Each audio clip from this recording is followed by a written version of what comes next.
잘 지냈죠? 잘 지냈죠? 다 건강하죠? 네. 강도사님 혹시 강도사님은 찬양 부르는 거를 좋아하죠, 당연히. 당연히 좋아하죠. 그럼 언제 찬양을 많이 하는 편인가요? 저는 찬양을 평소에도 되게 많이 하는 편인 것 같아요. 네. 그래서 출근하고 퇴근하고 운전을 할 때 찬양을 틀어놓고 막 신나게 찬양을 네. 불렀어요. 네. 전도사님은 어떠세요? 아, 저도 차 안에서 많이 찬양 틀어놓고 많이 하는 편이고요. 집에서도 찬양 틀어놓고 잘 따라 부르고 집에서는 혼자 있을 때는 마음껏 큰 소리로 부르기도 해요. 맞아요. 네. 강도사님은 혹시 그러면 기분이 울적하거나 힘들 때도 찬양을 하게 되나요?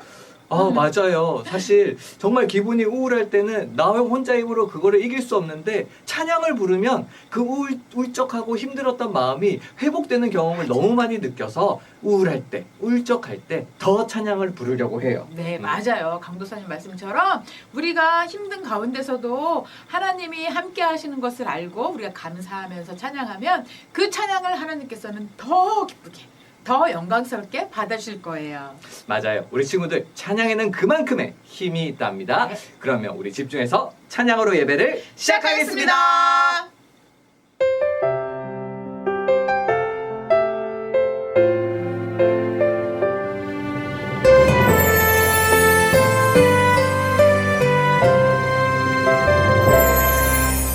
온 세상 만물 주를 경배해 온 마음 다해 주를 예배해 죽기까지 날 사랑하신 주께 모든 영광과 존귀와 감사와 찬양 드립니다.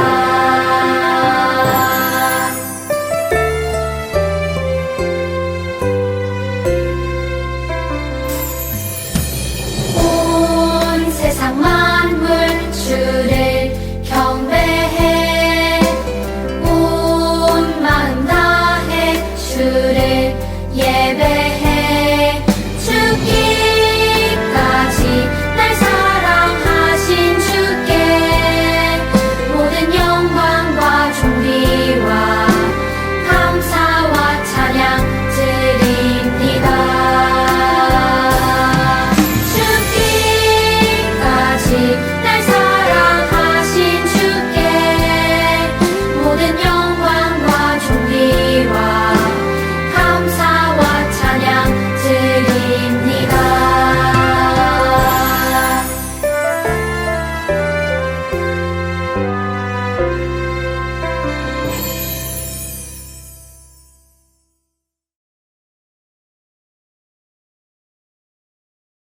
살아계신 하나님 아버지, 저희를 코로나로부터 지켜주시고 이제 매일 학교를 갈 수 있게 해주셔서 감사합니다. 이번 한 주 동안 저희가 지은 크고 작은 모든 죄들을 용서해 주세요. 또한 아직은 코로나 때문에 모두가 교회에 모여 함께 예배를 드릴 수는 없지만 모두가 하나님께 예배하고 사랑할 수 있게 도와주세요. 그리고 말씀을 전하시는 전도사님께 은혜와 축복을 주세요. 예수님의 이름으로 기도드립니다. 아멘.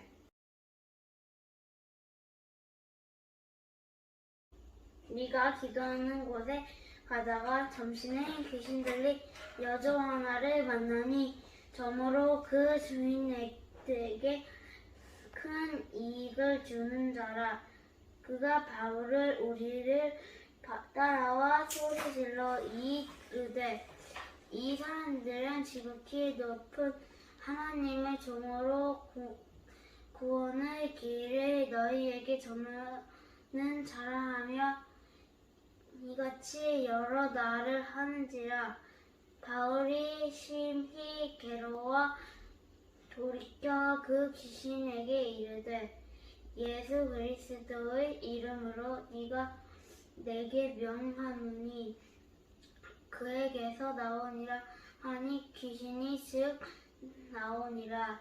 여종들이 주인들을 자기 수익을 희망이 끊어진 것을 보고 바울과 실리아를 붙잡아 장터로 관리들을 끌어왔다가 상관들 앞에 데리고 가서 말하되 이 사람들은 유대인인데 우리 성을 심히 요란하게 하여 로마 사람들은 우리가 받지도 못하고 행하지도 못할 풍습을 전하다 하거늘 무리가 일어나 고발하니 사람들이 이 옷을 찢어버리고 매로 치라 하여 많이 친 후에 옥에 가두고 간수에게 명하여 든든히 지키니라 하니 그가 이러한 명령을 받아 그들을 깊은 옥에 가두고 그 발을 차고에 든든한 채 왔더니 한밤쯤 바울과 실리가 기도하고 하나님의 찬송하는 죄수들을 들더라. 이에 갑자기 큰 지진이 나서 옥터가 움직이고 문이 곧 다 열리며 모든 사람을 매인 것이 다 벗어지니라. 우리 친구들, 우리가 살아가다 보면 원하지는 않지만 누구나 힘들고 어려운 일을 만나게 될 거예요. 그런데 그 순간 어떤 마음을 가지고 어떤 행동을 하는가는 사람마다 많이 다르겠지요. 우리 친구들은 힘든 순간을 만나며 어떻게 하는지 전사님이 많이 궁금해요. 화를 내거나 짜증을 내는 친구들이 많이 있을까요? 아마 없을 것 같아요. 그렇다면 예수님을 믿는 우리는 어렵고 힘든 순간을 만날 때 어떻게 해야 할까요? 오늘 말씀 주제가 감옥에서 드린 기도와 찬양인데 이 주제를 보면 누구의 이야기인 것 같나요? 맞아요. 바로 바울과 실라 이야기죠. 우리 친구들은 바울과 실라처럼 잘못한 일도 없이 힘든 일을 겪게 된다면 마음이 어떨까요? 오늘 말씀을 통해서 이런 힘든 상황에 어떻게 행동해야 하는지 생각해보는 시간을 가져보기 바래요. 그럼 바울과 실라에게 어떤 일이 일어나는지 한번 살펴볼까요? 바울과 실라는 2차 선교 여행을 시작했고 1차 선교 여행 때 세워진 교회들을 돌아보며 교회들을 견고히 세워가고 있었어요. 이들은 유럽까지 선교지를 확장을 해서 복음을 전하게 되었는데 이들의 모든 전도 여행은 하나님께서 이끄셨어요. 하나님이 이끄셨다는 것을 어떻게 알 수 있냐고요? 하나님께서 아시아로 가고자 하는 바울에게 환상을 보여주시며 마게도냐로 가게 하신 것을 보면 알 수 있어요. 하나님께서 이들이 가야 할 길을 환상으로 알게 하시고 그곳 마게도냐로 보내신 것이지요. 하나님의 뜻을 알게 된 바울은 마게도냐로 향했고 마게도냐 지방의 첫 번째 성인 빌립보에 이르게 되었는데 이곳에서 귀신 들린 여종을 만나게 되었던 거예요. 오늘 이야기는 이 귀신 들린 여종으로 인해서 생긴 일이에요. 이 여종이 이 귀신의 힘으로 사람들의 일을 잘 맞추니까 사람들이 이 여종에게 모여서 많은 돈을 내고 자기의 앞일을 물어보게 되었어요. 이 여종이 점을 잘 치니까 그 주인에게 많은 돈을 벌게 해주었던 것이죠. 그런데 문제가 생겼어요. 이 점치는 여종이 바울과 실라의 전도 사역에 방해를 주는 것이었어요.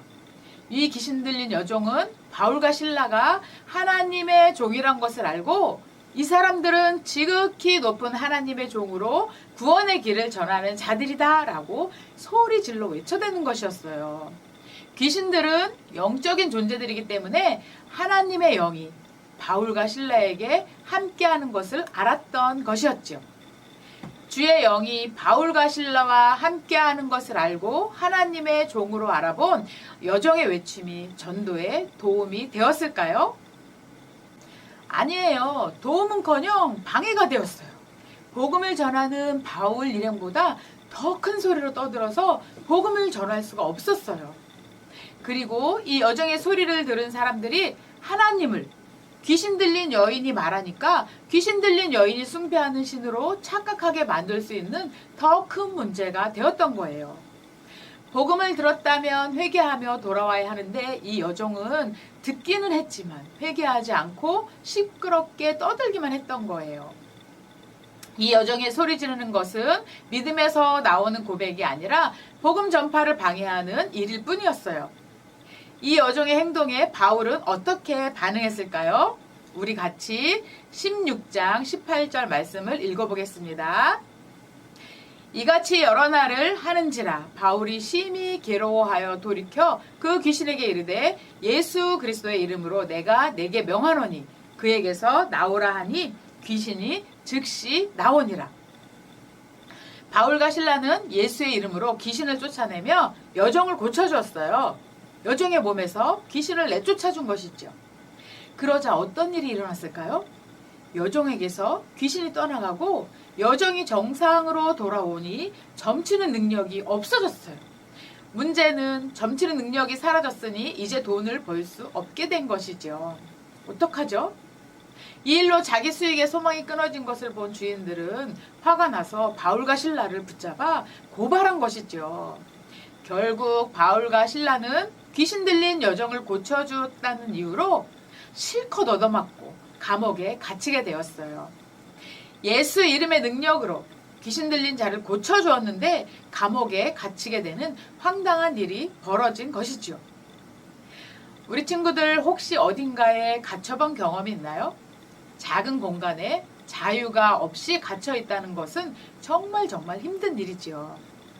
감옥은 어떤 곳인가요? 모든 자유가 통제된 곳이기에 사람에게 두려움을 주는 곳이에요. 하루도 이곳에 있고 싶지 않을 거예요. 그것도 잘못도 없이 감옥에 갇히게 된다면 억울해서 잠도 자지 못할 것 같아요.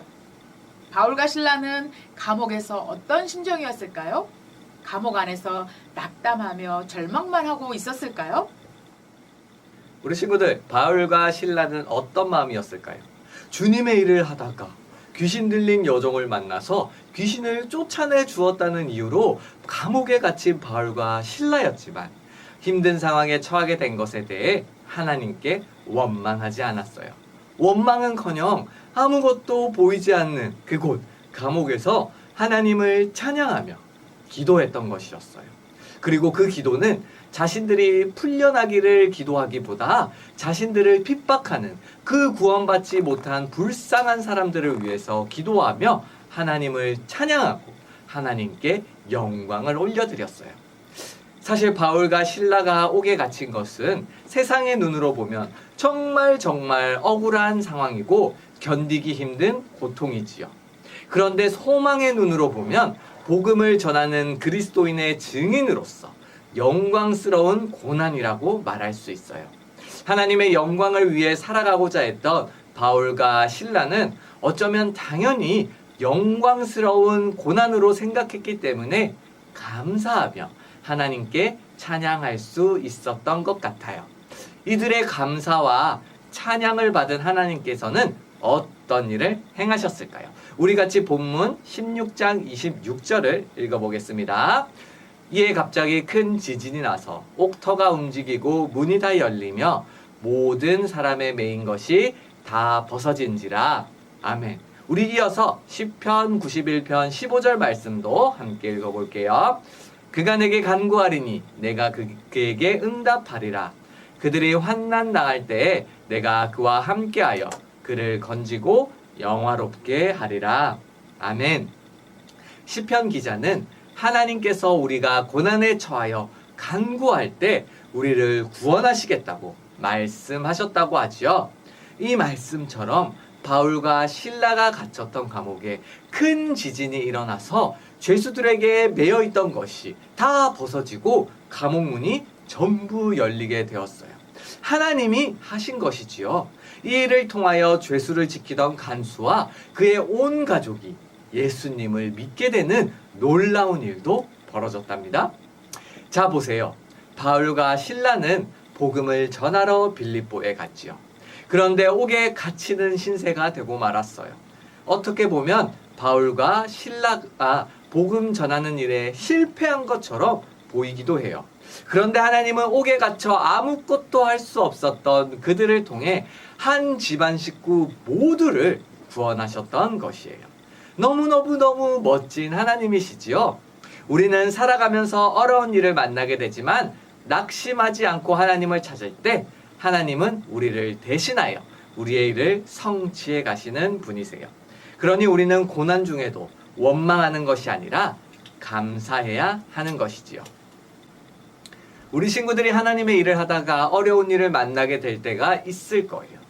그때에도 하나님께 감사할 수 있어야 돼요. 어렵고 힘든 상황 속에서도 여전히 하나님께 감사하며 찬양해야 하는 이유는 선하신 하나님께서 고난 속에서도 하나님의 사랑을 통해 여전히 일하고 계시기 때문이에요.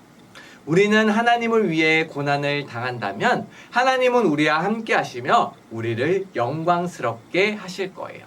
우리 같이 마태복음 5장 11절에서 12절을 읽어보겠습니다. 나로 말미암아 너희를 욕하고 박해하고 거짓으로 너희를 거슬러 모든 악한 말을 할 때에는 너희에게 복이 있나니 기뻐하고 즐거워하라. 하늘에서 너희의 상이 큼이라. 아멘. 많은 매를 맞고 깊은 감옥에 갇혔던 바울과 실라의 고통은 말할 수 없을 만큼 힘들었을 거예요. 그럼에도 이들은 한밤중에 기도하고 찬양했어요. 그리스도의 복음을 전하다가 고난당하는 그 일에 감사하며 기도했어요. 기뻐하며 찬송한 것이에요. 자기들의 지혜로 문제를 해결하려고 했던 것이 아니라 소망의 하나님을 의지하며 기도했던 것이지요. 우리 친구들, 지난주 말씀에도 나왔던 말씀인데 하나님은 데살로니가 전서 5장 18절 말씀에서 범사에 감사하라. 이것이 그리스도 예수 안에서 너희를 향하신 하나님의 뜻이니라 라고 말씀하셨지요. 우리가 모든 일에 감사하는 것이 하나님의 뜻이고 이것은 하나님께 감사할 수 있는 환경을 우리에게 주실 것이니 근심 걱정 내려놓고 감사하면 된다 라고 말씀하시는 것이지요. 사랑하는 우리 친구들, 여전히 신실하시고 선하신 하나님을 믿음으로 찬양하고 감사하는 우리가 되셨으면 좋겠어요.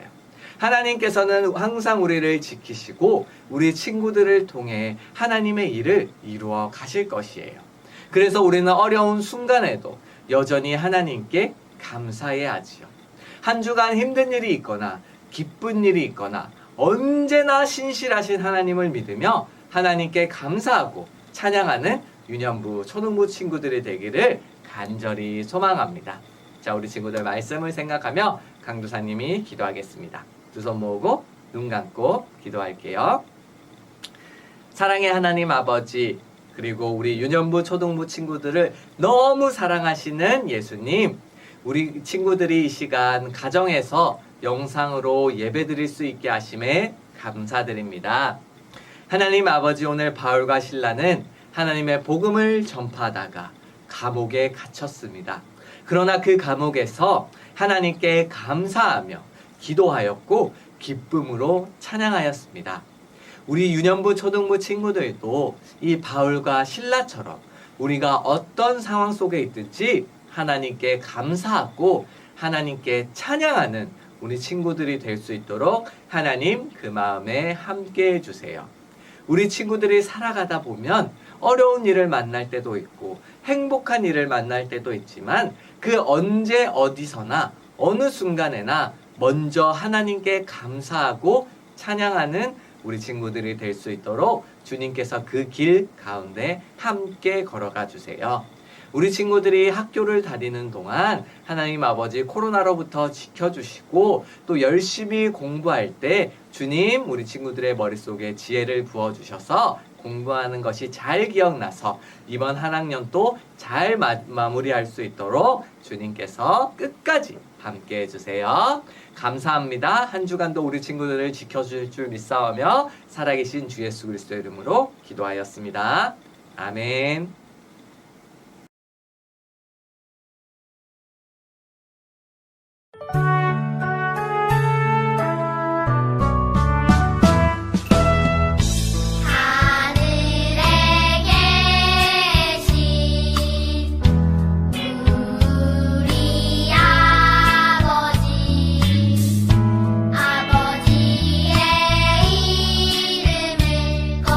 거룩하게 하시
우리 친구들 말씀 잘 들었나요? 네, 말씀처럼 힘들 때나 기쁠 때나 언제나 항상 하나님께 감사하고 감사와 더불어서 찬양도 올려드리는 우리 친구들이 되기를 바래요. 맞아요. 우리 친구들 지난주에 전도사님, 강도사님이 추수감사로 사행시를 적어서 보내달라고 했었죠. 여러 친구들이 보내줘서 너무 감사해요. 네. 자, 그 중에 장원을 한 명 뽑았답니다. 전도사님, 오늘 네. 한번 띄워주시겠어요? 네. 추운 이 겨울에도 수, 수많은 친구들이 교회에 나와 감, 감사하고 사. 사랑할 수 있어서 하나님께 감사합니다. 감사합니다. 우리 친구들 장원으로 뽑힌 친구와 또 사행시를 보내준 모든 친구들에게 푸짐한 달란트를 드리겠습니다. 네. 자, 우리 친구들 초등부는 다음 주 12월 5일 주일날 달란트 잔치를 진행할 거예요. 네. 우리 초등부 친구들 그리고 유년부 친구들도 네. 교회에 많이 나왔으면 좋겠어요. 네. 자, 한 주간도 건강하고 건강하고 씩씩하고 행복하게 행복하게 보내고 행복하게. 다음 주에 만나요. 안녕. 안녕.